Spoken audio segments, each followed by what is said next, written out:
Una herencia que me dejaron mis papás. No se crean tampoco, no es que, en fin, voy al punto.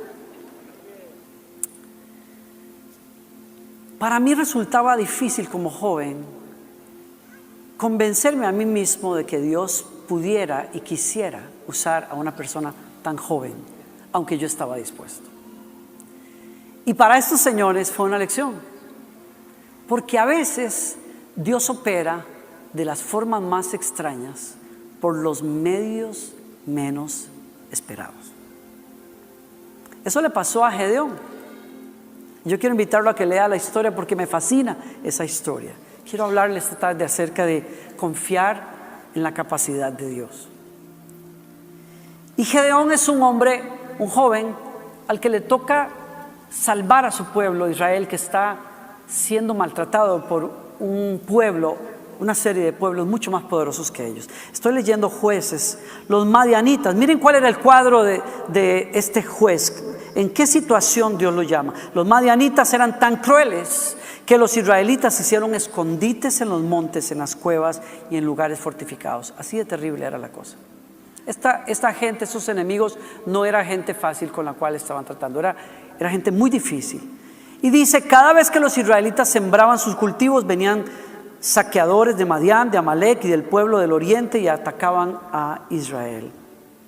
Versos 5, 6. Estas multitudes enemigas que venían con sus animales y sus carpas eran como una plaga de langostas. Llegaban en numerosas manadas de camellos, imposibles de contar, y no se iban hasta que la tierra quedaba desolada. Así que Israel se moría de hambre en manos de los madianitas. A mí me suena el cuadro, la descripción de una persona cuando el enemigo ha hecho fiesta con esa persona. Escondido, atacado, desolado y muerto de hambre. Muriéndose de hambre. Y si no físicamente, por lo menos espiritualmente sí. Y me hace pensar cuando yo leo la historia, ¿por qué será que a veces Dios permite que la vida nos golpee tan duro? ¿Por qué será que a veces Dios permite que el enemigo nos llegue tan cerca, que casi podemos oler su aliento apestoso? ¿Por qué será que a veces nos sentimos tan asediados por cosas tan duras y difíciles que preguntamos, ¿dónde está Dios? ¿Dónde está Dios? Y de hecho eso fue lo que preguntó Gedeón cuando el ángel del Señor se le aparece y le da una palabra. Pero yo quiero adelantarme porque él dice unos versos adelante, se los leo.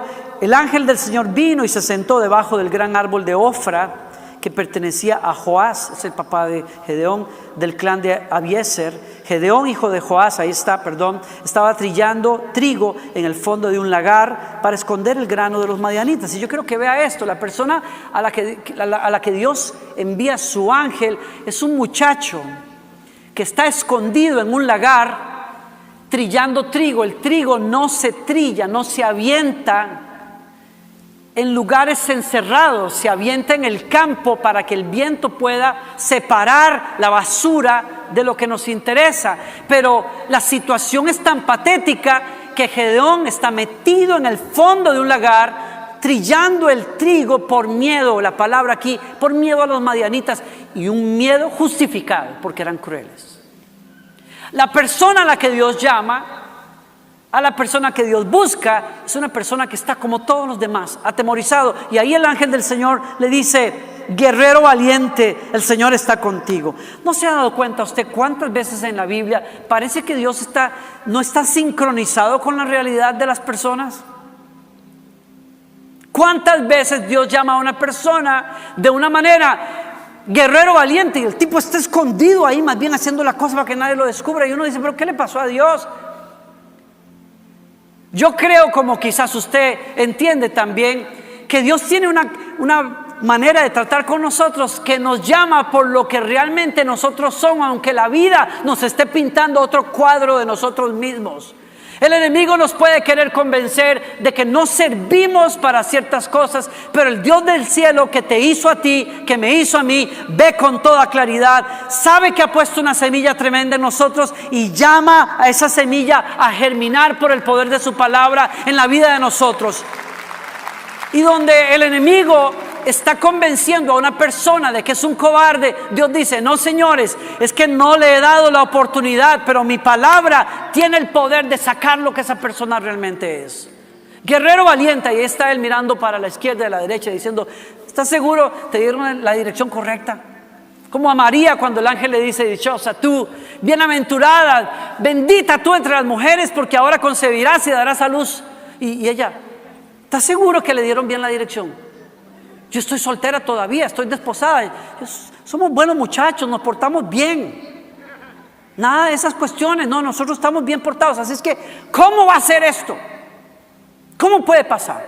Y el ángel bendiciéndola hasta por el fruto de su vientre ya. Guerrero valiente, la situación es terrible. ¿Y qué contesta Gedeón? Lo primero que usted y yo decimos cuando las cosas no salen bien en la vida, le respondió: si el Señor está con nosotros, ¿por qué no sucede todo esto? ¿Por qué el enemigo ha absorbido el fruto de mi trabajo? ¿Por qué la salud no está? ¿Por qué mi matrimonio se quebrantó?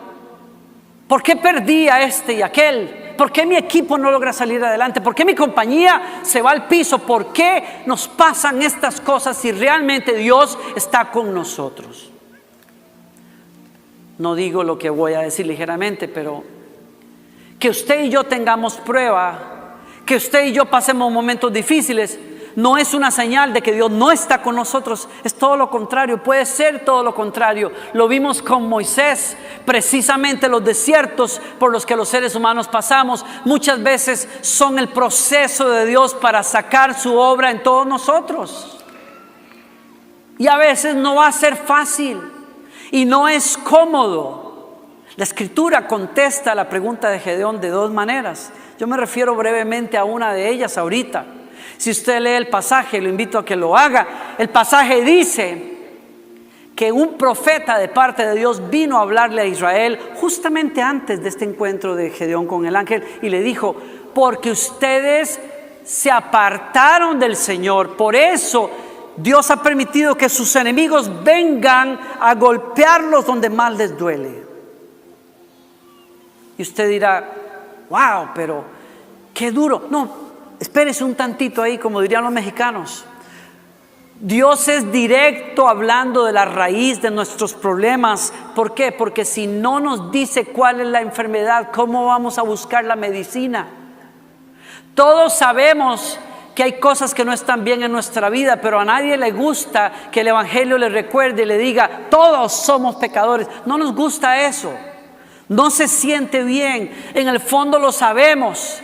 Pero la razón por la que el evangelio lo dice no es para que nos quedemos pegados allí, es para que abramos el corazón a lo que sigue después de esa mala noticia. Pero Dios tiene un Salvador para ustedes. Esa es la noticia. Fue lo que pasó con el pueblo de Gedeón. Sí, ustedes se han apartado de Dios, pero lo siguiente que viene es que Dios manda un ángel que le dice a Gedeón: levántate, guerrero valiente, tú vas a sacar a Israel de donde está. Dios ha pensado en ustedes. ¿Saben por qué? Porque en medio de esa angustia ustedes le clamaron a Dios. Y mi pregunta será, tal vez no sepamos por qué estamos pasando ciertas cosas, pero sí podemos decir para qué muchas veces nos arrinconan las situaciones en la vida. ¿Para qué Dios a veces permite que el enemigo llegue tan cerca de nosotros? Para que clamemos a Dios y Dios tenga una oportunidad para glorificarse en la vida de aquellos que estamos buscándolo a Él. No fue sino hasta que el hijo pródigo estuvo deseando comer la basura que comían los cerdos que se acordó: yo tengo un padre que tiene el refri lleno. ¿Qué estoy haciendo yo teniendo hambre de basura cuando yo puedo llenar mi estómago con la comida que hay en la casa de mi padre? Bendita la hora cuando usted y yo pasamos momentos difíciles, pero nos acordamos de aquel que dejamos de último en la lista a veces, pero es el que tiene que tener el primer lugar y que nos está llamando con amor para manifestarse en nuestras vidas de una manera poderosa como nunca lo hemos visto. Y yo creo que cuando las cosas difíciles de la vida nos empujan a clamarle a Dios, bendita hora. Así es que Gedeón dice: ¿dónde están los milagros que nos hablaron nuestros antepasados? Nos contaron, el Señor nos sacó de Egipto, pero ahora el Señor nos ha abandonado y nos entregó en manos de los madianitas. Y me encanta, miren eso, me encanta lo que sigue. Entonces el Señor lo miró. Pare ahí un momentito, porque no es eso de, es obvio que el ángel está delante de Gedeón, o mejor dicho, Gedeón está delante de Dios. Pero una cosa es la vista circunstancial y otra cosa es cuando Dios pone sus ojos sobre ti y te dice: es a ti a quien te estoy buscando, es a ti a quien yo estoy llamando. Cuando Dios pone sus ojos sobre una persona, los pone porque Él quiere tener misericordia de esa persona. Es porque Dios quiere hacerle bien a esa persona. Me recuerda a mí, como nos dice la Escritura, que Dios quería que los sacerdotes bendijeran al pueblo en la antigüedad. ¿Se acuerdan ustedes de ese verso que leemos siempre al final aquí? El Señor te bendiga y te guarde del mal. El Señor te mire con agrado. Sí, Dios nos mira a todos, pero la oración es que cuando te mire, te sonría. La idea es de un rey que cuando está marchando en medio de sus súbditos se detiene un momento y se inclina y se fija en uno de ellos con una sonrisa. Eso quiere decir: has hallado favor delante del que tiene la última palabra en el universo. Y eso fue lo que le pasó a Gedeón.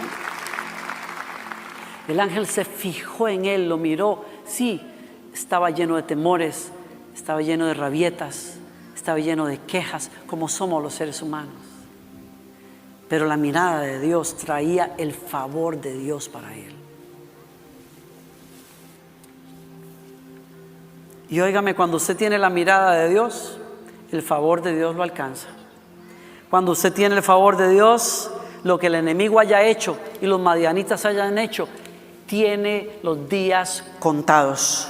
Cuando el favor de Dios te libera, el daño del enemigo no deja rastros. Cuando el favor de Dios está contigo, Dios te corona de favores y misericordias. Cuando el favor de Dios está contigo, te lleva a tu lugar, a tu posición, a tu identidad. Salte Pedro, brinque Juan, no importa lo que el mundo haya hecho, Dios te va a poner donde Él dice que vas a estar, porque el favor de Dios te está sonriendo. Este año es el año del favor del Señor. Este año las promesas de Dios te van a alcanzar. Este año la misericordia de Dios te va a alcanzar. Este año lo que el enemigo haya querido robarte va a tener que regresar. Este año la vergüenza se tiene que ir. Este año Dios te va a levantar a nuevos lugares en el nombre del Señor. ¿Por qué? Porque el favor de Dios está sobre tu vida. Y usted dirá: ¿y cómo usted lo sabe?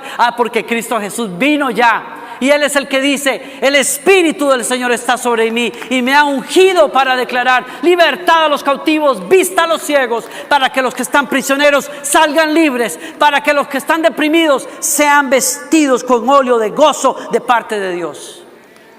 ¿Quién está listo para ese favor de Dios? Yo lo recibo, yo lo quiero en mi vida, yo lo abrazo. Yo sé una cosa: la sonrisa de Dios está sobre nosotros. La misericordia de Dios está sobre nosotros. Por eso el ángel le dice a Gedeón: ve tú con la fuerza que tienes y rescata a Israel de los madianitas. Yo soy es el que te envía. ¿Dónde escuché una prédica donde hablaban de yo soy? Hace poquito. El Dios que subsiste por su propio poder, que no necesita apoyarse en el brazo de nadie, es el que te está mandando. Ve, y con la fuerza que tienes, yo sé, tú piensas que es poca, pero con esa fuerza que tienes, para mí es suficiente, porque el que determina la victoria es el que te está llamando, no el que recibe el llamado. El que necesita ser poderoso no es aquel que va a ir, es aquel que manda. Yo estaré contigo. Destruirás a los madianitas como si estuvieras luchando contra un solo hombre. Y le dice Gedeón: ¿cómo podré yo rescatar a Israel? Mi clan es el más débil de toda la tribu de Manasés y yo soy el menor de importancia en mi familia. Precisamente así te quería. Precisamente ahí te quería agarrar. Dios no está buscando al más poderoso, al más rico, al que se cree la mamá de Tarzán, la última Coca-Cola en el desierto. No, señores, Dios está buscando a un arbusto común y corriente donde el fuego de su presencia pueda arder y Él ser glorificado. Por eso te estoy buscando a ti, Gedeón. Por eso Dios te está buscando a ti, José. Por eso Dios te está buscando a ti, Lucía. Por eso Dios te está buscando a ti. Dios no está buscando a gente esbelta y creída. Dios está buscando a gente que reconoce que los vasos se dejan llenar por un Dios todopoderoso.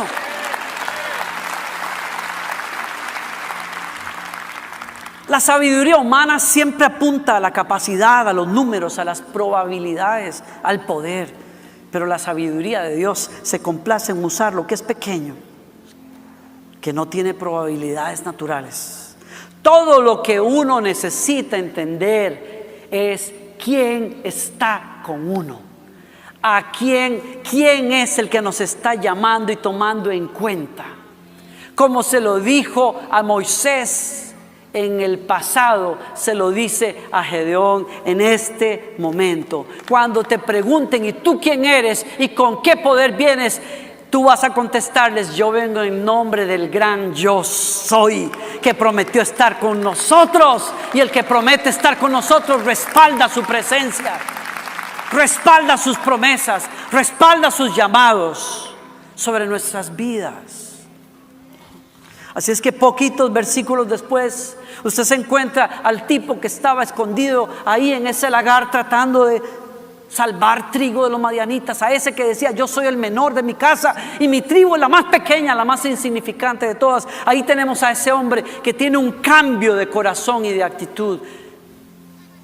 Cuando vino algo clave a su vida, dice: el Espíritu del Señor vistió a Gedeón de poder, y Gedeón tocó el cuerno de carnero como un llamado a tomar las armas, y los hombres del clan de Abiezer se le unieron.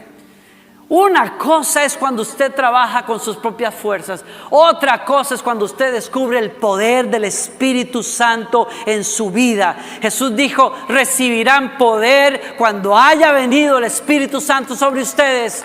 Yo le abro las puertas al Espíritu Santo en esta iglesia, porque por nuestras fuerzas podemos hacer cosas bonitas, pero por el poder del Espíritu Santo podemos ver el reino de los cielos extenderse en el mundo y las obras de las tinieblas quebrarse delante de ese reino. Es un reino que no tiene fin. Las obras de las tinieblas se deshacen cuando Cristo entra en escena. Lo que Gedeón necesitaba y lo que usted necesita y lo que yo necesito es descubrir el poder del Espíritu Santo.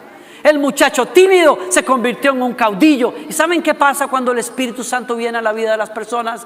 Nos da la capacidad de unirnos en causas más grandes que las egoístas de nosotros. Usted está buscando ser feliz, usted está buscando retirarse a una buena edad, usted está buscando pues andar por ahí, quedarse de viejo con su esposa en una isla por ahí, disfrutando las olas. Pellízquese, porque el Espíritu Santo no lo trajo usted a esta tierra para que usted esté por ahí con sus bermudas en una playa por ahí. El Espíritu Santo lo selló y lo ha preparado a usted para que se ponga las pilas y sea una herramienta de Dios para llevar el bien a los demás. Para eso nos trajo el Espíritu Santo a esta tierra. Aleluya. No le estoy hablando a nadie. No tengo en mi mente a nadie en particular por aquí. Mejor voy a ver para allá.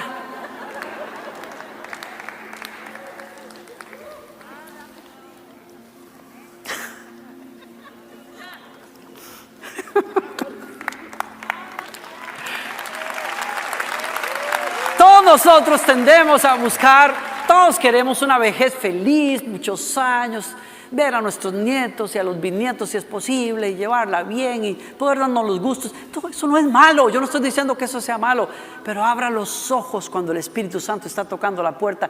No es para que usted esté cómodo, es para que usted se haga parte de lo que Dios quiere hacer en la tierra, y eso sí vale la pena. Eso sí vale la pena. Así es que Gedeón armó un ejército. ¿Saben por qué les estoy hablando de Gedeón hoy? Porque hay una palabra puntual que Dios me dio antes de que ustedes regresaran a este edificio en aquellos meses de cuarentena. Me dijo, todo es nuevo. Este es un capítulo nuevo. La iglesia que vas a ver es una iglesia nueva. Yo creo que se refiere a toda Latinoamérica y al mundo. Aquellos que se reúnen a adorar están en una nueva actitud, en un nuevo momento. Voy a hacer cosas que ustedes no han visto hasta ahora.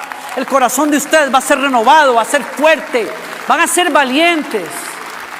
Y lo que el Espíritu Santo está haciendo es permitiéndonos a algunos tocar un carnero. No se asusten, yo no voy a traer un chofar aquí, no se preocupe.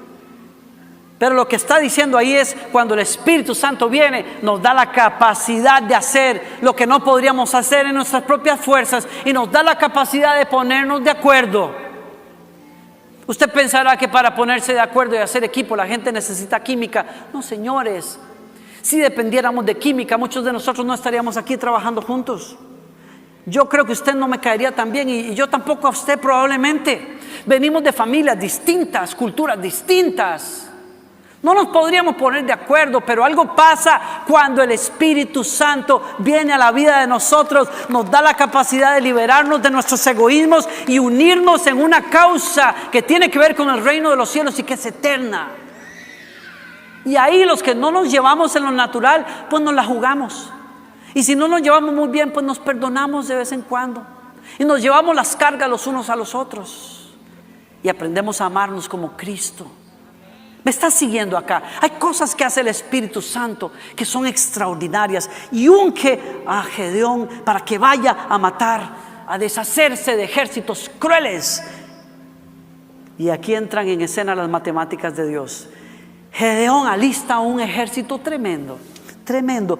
32,000 hombres se le unen a Gedeón para pelear contra los madianitas. Y aquí viene la palabra del Señor, que tiene que ver con las matemáticas de Dios. Y aquí va mi mensaje, el meollo del asunto. Entonces el Señor le dijo a Gedeón: tienes demasiados voluntarios contigo. Si dejo que todos ustedes peleen contra los madianitas, los israelitas se jactarán ante mí de que se salvaron por su propia fuerza. Ah, caray, yo siempre pensaba que entre más voluntarios tengamos y que acepten el llamado, vamos a estar mejor. Pues Dios a veces dice, ¿sabes qué? No, vamos a restar, porque cuando Dios resta, suma. Esas son las matemáticas de Dios. Dios te quita gente y a veces tú dices, Señor, ¿pero por qué? ¿Y por qué fulanita no se lleva conmigo? ¿Y por qué el otro se fue? Tranquilo, que cuando yo resto, estoy sumando. Yo te estoy quitando pesos innecesarios. Yo te estoy quitando preocupaciones innecesarias, para que cuando tengas que correr, corras como corren los campeones de Dios. Yo te estoy quitando distracciones en tu vida. No te preocupes. Dios dice, el ejército es demasiado grande, se van a jactar delante de mí. No sé si te pregunta lo mismo que yo, pero yo dije, ¿qué problema hay con eso? ¿Qué problema tiene Dios con que sean muchos y que de pronto todos lleguen a decir al final, Señor, ¿cómo la hicimos? ¿Viste? Que somos el ejército. Tú pensabas que nos veías que muy... No, Señor, somos... Dios dice, no me interesa que nadie se jacte delante de mí. Yo digo, bueno, es que Dios tiene problemas de qué, de seguridad o qué, que le intimida que los seres humanos se sientan fuertes. No, esa no es la respuesta.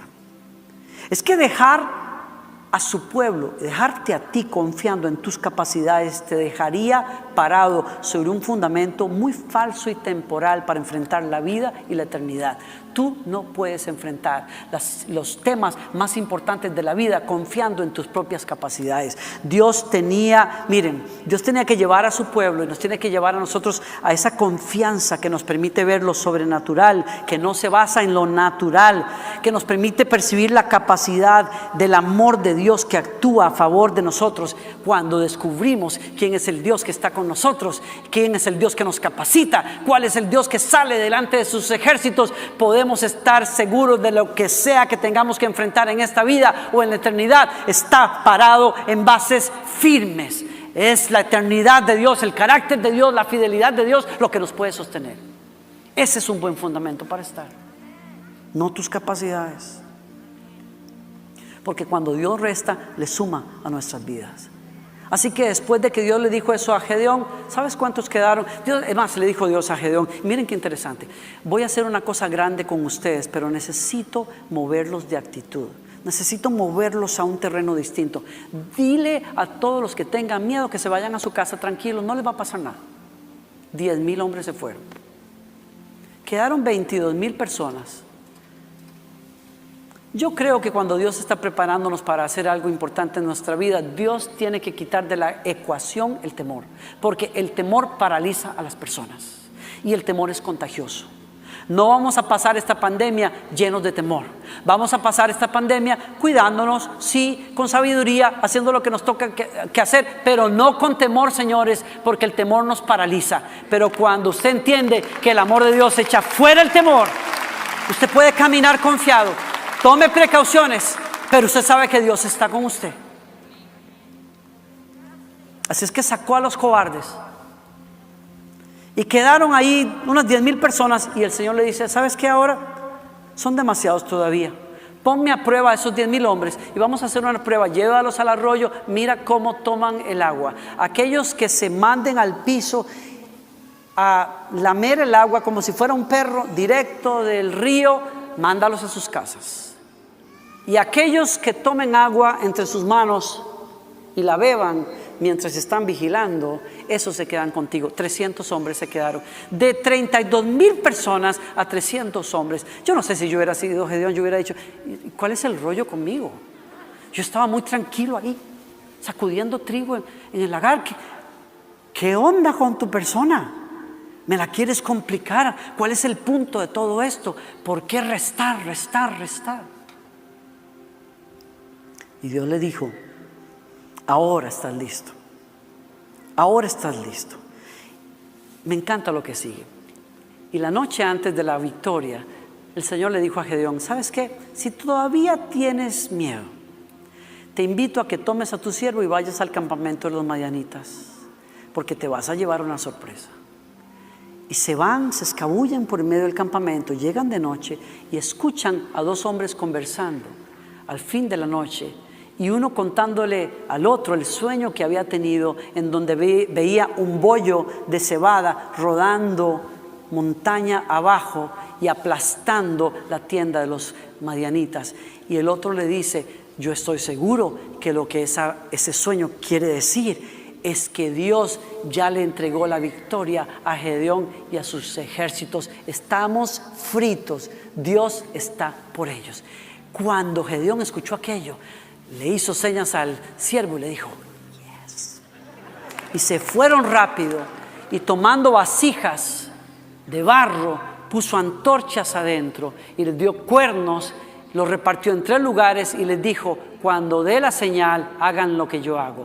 Y tomando el cuerno, lo hizo sonar, rompió las vasijas y levantó las antorchas. Y pelearon, que no pelearon.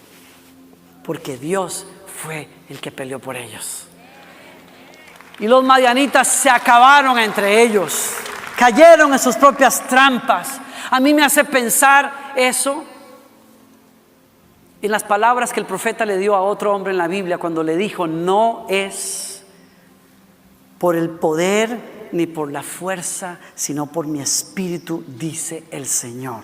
No es con capacidades, no es con números, no es con habilidades, no es con riqueza que se extiende el reino de los cielos, se extiende por el poder del Espíritu Santo. Lo que sea que Dios quiera hacer en tu vida y en la mía, lo va a hacer por el poder de su presencia. El mismo Dios que nos llama es el Dios que nos capacita. El mismo Dios que te manda es el Dios que te va a acompañar. El mismo Dios que comenzó es el mismo Dios que va a terminar la obra. Esa palabra se la dio. ¿Cuántos de ustedes han recitado alguna vez ese verso? Yo lo he hecho. ¿Saben a quién le dirigió Dios esa palabra? A un hombre que se llama Zorobabel en la Biblia. No le ponga a su hijo así, pero es un tremendo nombre. Zorobabel. Y Zorobabel es un líder, es un principal, un gobernante sobre Jerusalén, que vino con los que salieron de Babilonia, de Persia. regresando del exilio después de 70 años a reconstruir Jerusalén, y es la persona a la que Dios se encarga que reconstruya un templo que está en el piso. La tarea ya de por sí era gigante, ¿no? ¿De dónde tendrían recursos? Un pueblo que apenas regresaba a la tierra no tenía recursos. Y como si eso fuera poco, la gente se volvió apática. Yo les invito a los de ustedes que son estudiantes, léanse Ageo, por ejemplo. Son profetas que acompañaron a Zacarías, y Ageo acompañaron a Zorobabel en esta tarea. Lean la historia. Ellos se llevaron la sorpresa de que la gente que había regresado estaban tan ocupados, óigame, construyendo casas con vigas de cedro lujosas, hermosas, y el templo de Dios estaba destruido y no tenían el menor interés. Y cuando ese hombre ve lo titánico de la tarea que tiene, el tipo quizás debió decir: ¿qué voy a hacer yo? Y ahí el profeta viene y le dice: Zorobabel, escucha la palabra que el Señor te manda. No es por el poder ni por la fuerza, sino por mi espíritu, dice el Señor de los ejércitos. Nada impedirá el camino de Zorobabel, ni siquiera una montaña gigantesca, pues se convertirá en llanura delante de él. Y cuando Zorobabel coloque la última piedra del templo en su lugar, la gente gritará: Dios lo bendiga, Dios lo bendiga. Otra traducción dice: gracia, gracia. Después recibí otro mensaje del Señor: Zorobabel es quien colocó los cimientos de este templo y los terminará. Así ustedes sabrán que el Señor de los ejércitos celestiales me envió. No menosprecien estos modestos comienzos, pues el Señor se alegrará cuando vea que el trabajo se inicia y que la plomada está en las manos de Zorobabel. El mismo Dios que movió a Ciro, el rey en Babilonia, es el mismo Dios que movió a Darío en los reinos medo-persas. Ese Dios que movió el corazón de reyes quienes conocían a Dios para que soltaran a Israel y se cumpliera la profecía, es el mismo Dios que está contigo, Zorobabel, y es el mismo Dios que te va a guiar y va a mover el corazón de los hijos que hoy están despreocupados para que se unan y levanten un altar a Dios. Vas a verlo, porque el Dios que lo promete, Él lo va a hacer suceder. Y si una montaña se pone donde el templo se va a levantar, voy a partir esa montaña en dos, porque el Dios que llama es el Dios que respalda lo que Él inicia. Hay alguien a quien Dios le quiere recordar esto hoy. Hay alguien que está peleando con las uñas hoy después de que comenzó en el Espíritu. Hay alguien que escuchó el llamar de Dios hace muchos años, pero hoy está lleno de estrés porque dice: ¿cómo haré? El Señor te dice: es por el Espíritu del Señor, es por el poder de Dios, no es por los recursos humanos, no es por las capacidades de ustedes, no por lo que ustedes creen que pueden hacer, es por lo que Dios es capaz de hacer. Lo que nos saca de quicio a veces, lo que nos saca de la fe, es que muchas veces Dios actúa muy en silencio. Y cuando Dios actúa así, quieto, en silencio, nos parece que no la logra. Como mandar a alguien a pelear contra crueles enemigos con unas vasijas de barro, quebrando vasijas de barro y levantando antorchas. Bueno, fíjense. De eso se trata este mensaje. Se trata de que Dios no necesita de nosotros más que una sola cosa: la fe y la obediencia. Y lo que Dios va a hacer cuando la gente es obediente es quebrar las vasijas de nuestra humanidad para que lo que llevamos por dentro, que es la presencia del Espíritu Santo, entre en acción. Y eso es lo que Dios nos está llamando hoy, a abrazar. Miren, ¿no le llama a usted la atención pensar que cuando Dios entra en escena en la historia humana y decide actuar de la manera más categórica, hace a su hijo nacer de la nación más pequeña? No de Egipto, no de Babilonia, no de Grecia, no de Roma, de Israel. Y lo hace nacer con piel de judío, con el cuento que muchos corrieron de que había nacido en Nazaret, de donde nada bueno podía salir.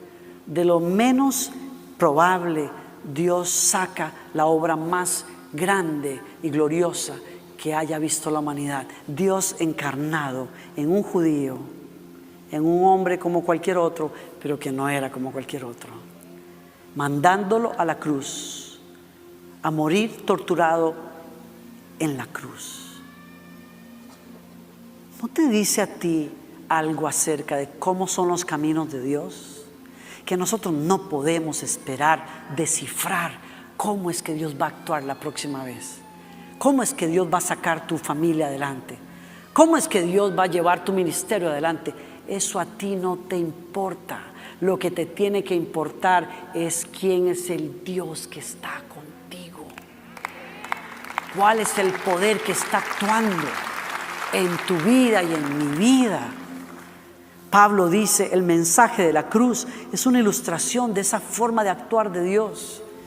El mensaje de la cruz es ridículo para los que van rumbo a la destrucción, pero nosotros que vamos camino a la salvación sabemos que es el poder mismo de Dios. Como dicen las Escrituras, destruiré la sabiduría de los sabios y desecharé la inteligencia de los inteligentes. Así que, ¿dónde deja eso a los filósofos, a los estudiosos y a los especialistas en debates de este mundo? Dios ha hecho que la sabiduría de este mundo parezca una ridiculez, ya que Dios en su sabiduría se aseguró de que el mundo nunca lo conociera por medio de la sabiduría humana. Usó nuestra predicación ridícula para salvar a los que creen. Es ridícula para los judíos que piden señales del cielo, es ridícula para los griegos que buscan la sabiduría humana. Entonces, cuando predicamos que Cristo fue crucificado, los judíos se ofenden y los gentiles dicen que son puras tonterías. Sin embargo, para los que Dios llamó a la salvación, tanto judíos como gentiles, Cristo es el poder de Dios y la sabiduría de Dios. Ese plan ridículo de Dios es más sabio que el más sabio de los planes humanos, y la debilidad de Dios es más fuerte que la mayor fuerza humana. ¿Quién le da gracias a Dios por eso? Yo no entiendo por qué, pero hasta el día de hoy a Dios le complace golpear la supuesta sabiduría de los entendidos. Todavía hasta el día de hoy a veces Dios nos llama a pelear quebrando vasijas y levantando antorchas, de manera metafórica. ¿No se siente usted así cuando Dios le dice ore? Y usted dice, pues eso es como quebrar una vasija y levantar una antorcha. ¿Quién va a huir delante de eso? Usted no sabe lo que Dios puede hacer cuando se quiebran las vasijas y se levanta la antorcha del Espíritu Santo. Usted no sabe lo que Dios va a hacer la próxima vez que usted decida dar, y eso que usted dice que es poco se convierte en pan que le da de comer a miles. Quizás eso sea lo que Dios va a hacer la próxima vez que usted se pare delante de un grupo de gente y usted les hable de parte de Dios y usted diga, yo no soy tan bueno para predicar, pero usted no sabe lo que Dios puede hacer cuando alguien le presta una lengua y un corazón dispuesto, porque lo que Dios usa es el poder del Espíritu Santo que está en usted. ¿Alguien me sigue aquí? Yo termino aquí con otras palabras de Pablo. Recuerden, amados hermanos, que pocos de ustedes eran sabios a los ojos del mundo, o poderosos, o ricos, cuando Dios los llamó. En cambio, Dios eligió lo que el mundo considera ridículo para avergonzar a los que se creen sabios. Y escogió cosas que no tienen poder para avergonzar a los poderosos. Dios escogió lo despreciado por el mundo, lo que se considera como nada, y lo usó para convertir en nada lo que el mundo considera importante. Como resultado, nadie puede jamás jactarse en presencia de Dios. Así es como Dios opera. Un versículo más y prometo acá terminar. Ya dije que termino la segunda vez, ¿verdad? Ok, me falta la última, se los digo ahorita. Ahora tenemos esta luz que brilla en nuestro corazón, pero nosotros mismos somos como frágiles vasijas de barro que contienen este gran tesoro. Esto deja bien claro que nuestro gran poder proviene de Dios y no de nosotros. Y si usted está cómodo con esas matemáticas divinas, Dios te está diciendo, Gedeón, levántate, porque con esa tu fuerza voy a sanar tu matrimonio. Con esa tu fuerza voy a establecer esa compañía. Con esa tu fuerza se van a salvar muchas personas. Con esa tu fuerza voy a sanar esta sociedad. Con esa tu fuerza que tú dices que es pequeña, vas a ver señales y prodigios que tu Dios va a hacer. Con esa tu fuerza, lo que el enemigo trajo como destrucción y desolación, lo voy a volcar en provisión y gloria para mi nombre. Con esa tu fuerza, el que se dice yo no sé predicar, va a predicar. El que se dice yo no tengo agallas, lo va a hacer un testigo poderoso de su presencia. Aquel que dice no tengo voz, va a cantar mejor que como un gran cantante cuando habla y canta de parte de Dios, lleno del Espíritu Santo. Pero Dios sigue buscando gente, esos que están escondidos en un lagar, tratando de seguir la corriente de los demás, escondidos por temor al enemigo, a salir de ahí y a decir, Señor, ¿será que quieres usarme a mí? ¿Será que quieres mostrar tu gloria en este vaso de barro que se quiebra? Pablo dice, a nosotros nos dan por todas partes, nos persiguen, nos golpean, nos rechazan, nos traicionan y todo. Pero entre más sacuden esta vasija, más se comienza a ver en la gloria que Dios puso acá, que trasciende la vida y el cuerpo y trasciende las temporadas y va más allá para mostrar quién es el Dios al que estamos adorando. ¿Alguien le quiere decir a Dios, aquí estoy esta tarde? ¿Alguien quiere entregarle a Dios ejércitos de madianitas que te han querido desolar la vida, pero tú dices, yo sé que mi Dios se quiere mostrar en estos retos poderosos? Señor, gracias por tu palabra, gracias por tu presencia, por hablarnos, por levantarnos, por llamarnos. Señor, que aquellos gedeones que están aquí hoy se sacudan el polvo, el miedo, la timidez. Aquellos que han sido golpeados por los madianitas, que están solos, escondidos, temblorosos.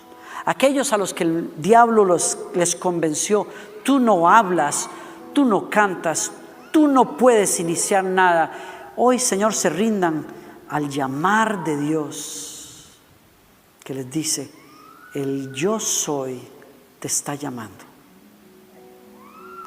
Llénanos del poder de tu Espíritu Santo hoy, Señor, para hacer tu voluntad. En el nombre de Jesús.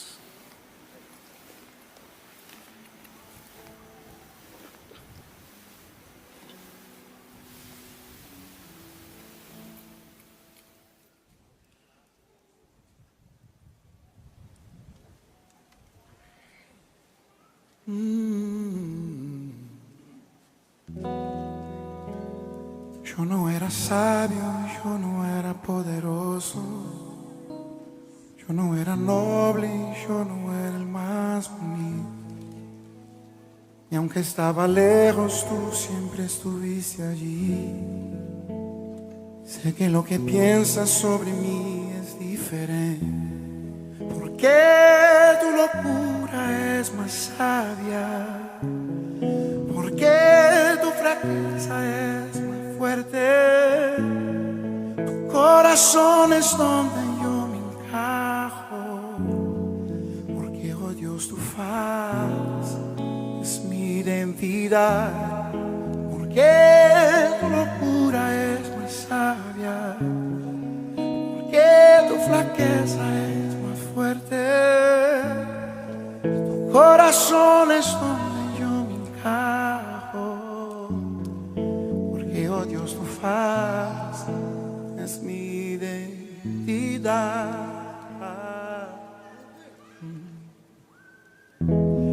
Yo huyo del patrón del mundo, yo huyo del sistema que me quiere aprisionar, me tiro de cabeza en tu locura, porque oh Dios, mi gloria es glorificarte a ti.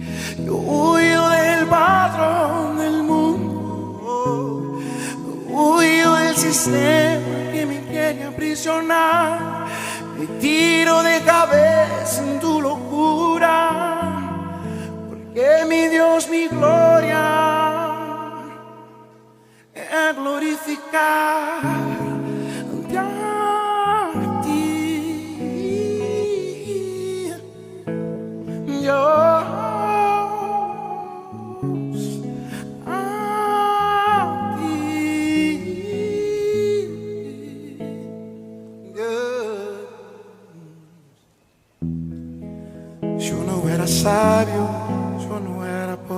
poderoso. Yo no era noble ni era el más bonito. Aunque estaba lejos, tú siempre estuviste allí.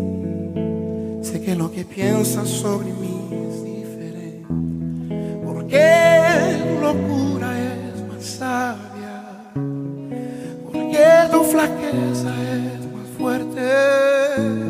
Tu corazón es donde yo me encajo, porque odio su faz, es mi identidad. Porque tu locura es más sabia, porque tu flaqueza es más fuerte. Tu corazón es donde yo me encajo, es ahí. Y odio su faz, es mi identidad.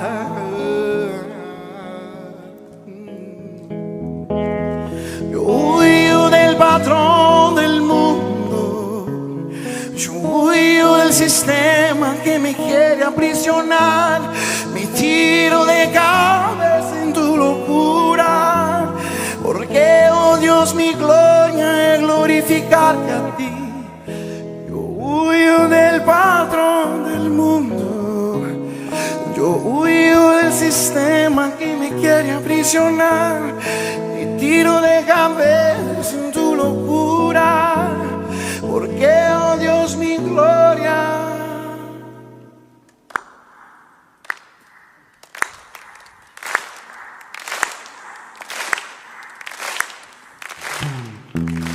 Yo huyo del patrón del mundo, yo huyo del sistema que me quiere aprisionar.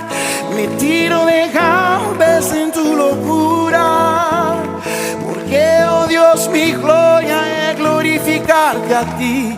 Yo huyo del patrón del mundo, yo huyo del sistema que me quiere aprisionar. Me tiro de cabeza en tu locura, porque, mi Dios, mi gloria